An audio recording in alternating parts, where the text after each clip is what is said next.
اعوذ باللہ من الشیطان الرجیم بسم اللہ الرحمن الرحیم لہو ما فی السماوات وما فی الارض وما بینہما وما تحت الثری وان تجہر بالقول فانہ یعلم السر واخفی۔ گفتگو جاری تھی سورہ طٰہٰ کے ترجمے کے حوالے سے۔ آیت نمبر 6 ہے کہ لہو ما فی السماوات وما فی الارض، خدا کے لیے ہے، یعنی خدا مالک ہے ان موجودات کا جو آسمان میں ہیں، وما اور ان موجودات کا جو زمین میں ہیں، وما بینہما اور جو موجودات ان دونوں کے درمیان ہیں جیسے ہوا،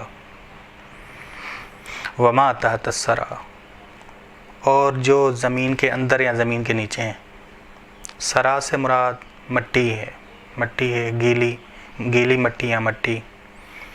یہاں ثری سے مراد زمین لیں گے کہ ما تحت الثری یعنی ہر وہ چیز جو زمین کے اندر، زمین کے نیچے اور زمین کے شکم میں ہو، اسے ثری کا ما تحت الثری سے مراد یہ ہے۔ بس ما فی السماوات سے مراد آسمانی موجودات ہیں، ما فی الارض سے مراد زمینی موجودات ہیں، زمین کے اجزاء، زمینی موجودات۔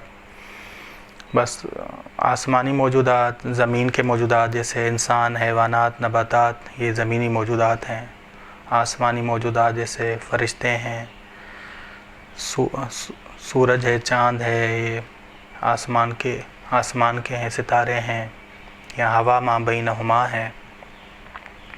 ٹھیک، ما تحت الثری آپ غور کریں، آیت نمبر 6 میں یہ کہا کہ جو زمین کے نیچے ہے، یہ نہیں کہا کہ ما فوق السماوات، اور خدا کے لیے وہ کچھ ہے جو آسمان کے اوپر، وہ نہیں کہا خدا نے۔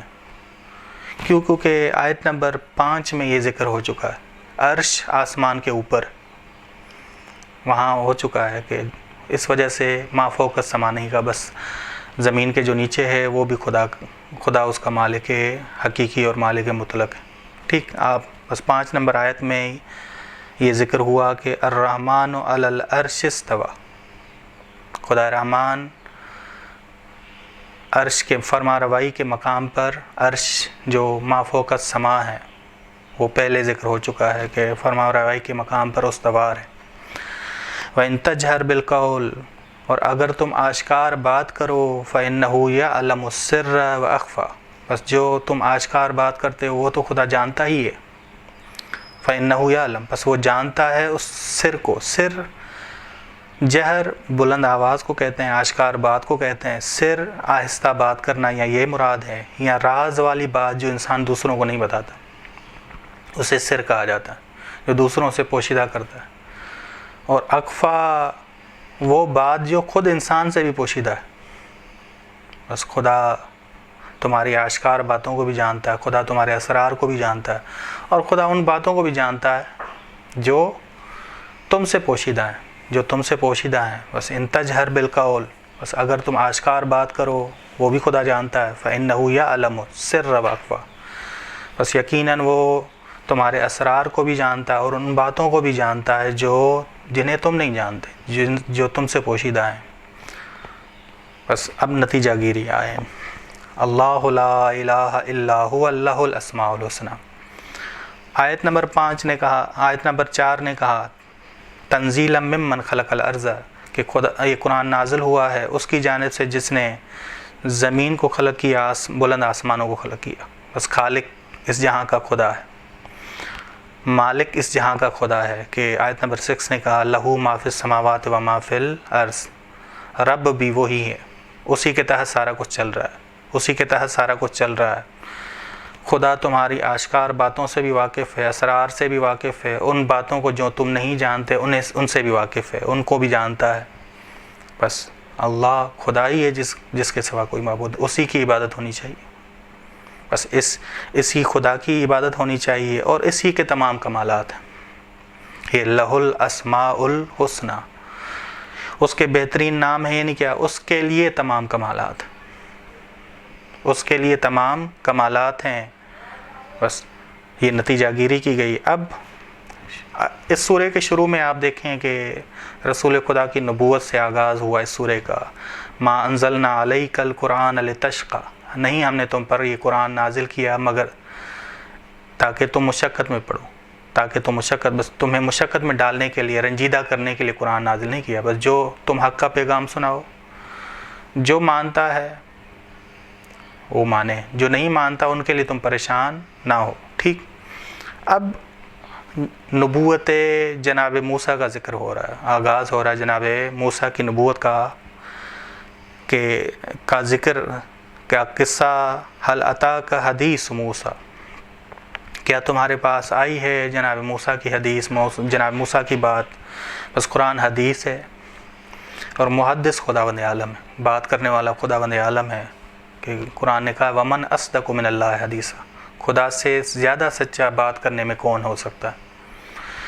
بس حدیث موسیٰ کیا تمہارے پاس نہیں آئی، کیا تمہارے پاس حدیث موسیٰ آئی ہے، یہ ترجمہ، کیا تمہارے پاس حدیث موسیٰ آئی ہے، موسیٰ کا قصہ آیا ہے، موسیٰ کی بات آئی ہے. اذ رأى نارا، جب یہ جناب موسیٰ اپنے اہل و عیال کے ساتھ مصر سے مدائن کی جانب جا رہے تھے تو انہوں نے آگ کو دیکھا اور اس سے مانوس ہوئے. اذ رأى نارا، جب انہوں نے آگ کو دیکھا،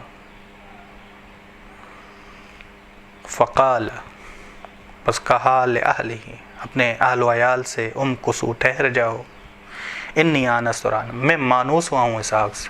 بس یہ مانوسیت ہے ان سے، اس آگ سے. انی آنست نارا، میں آگ کو سے مانوس ہوا ہوں، لعلی، تاکہ میں لاؤں تمہارے پاس اس سے آگ کی ایک مقدار، آگ کا ایک شعلہ لاؤں، تاکہ تم اپنے آپ کو گرم کر سکو، یا میں پاؤں اس آگ سے ہدایت، راہ نجات.